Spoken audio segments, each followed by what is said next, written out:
Bon, alors en fait, je vais rester au petit boudin compacté de carton, papier, sciure, tout ce qu'on veut qui brûle. Parce qu'il m'est arrivé quand même une petite inquiétude. Hier, j'ai brûlé mes cartons et il se trouve que lorsqu'il y a eu des flammes trop puissantes, ça a commencé à prendre à l'intérieur du tuyau. Donc j'ai un petit peu paniqué. Bon, il y a quand même une sacrée longueur, il y a 4 mètres à peu près de hauteur. Donc qu'est-ce que j'ai fait? J'ai bouché le trou ici. J'ai bouché le trou, bon, et puis ça s'est arrêté finalement. Mais bon, on sait jamais quoi, hein. Si jamais ça avait pris à l'intérieur du conduit, enfin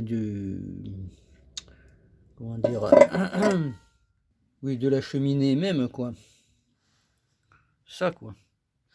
Parce que moi je l'ai jamais nettoyé en haut. Il y a quand même pas mal de suie. Bon, enfin bref. Là, j'ai pas de soucis puisque les flammes elles restent en bas. Ça marche pas mal quand même. Ça dégage beaucoup de chaleur. Voilà, donc si vous avez des poils, faites attention quand même. Voilà, il faut pas qu'il y ait un trop gros tirage. Voilà.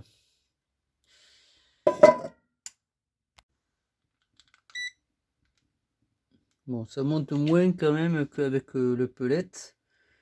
Mais si on en met pas mal, ça doit bien chauffer quand même. Voilà, j'en ai pas fait beaucoup. Alors bon, pour éviter ce genre d'incident, pour éviter que ça brûle à l'intérieur du tuyau, voilà, il y a une solution, c'est de mettre un stop flamme à l'intérieur de la sortie, quoi, hein, dans la sortie d'échappement des fumées. Et là, ça bloque les flammes. Par contre, bon, il faut quand même le changer assez souvent, quoi, hein, parce que ça, après ça se bouche et quand c'est bouché, ben, les fumées s'échappent pas, ça brûle mal. Voilà, c'est ce que je voulais rajouter.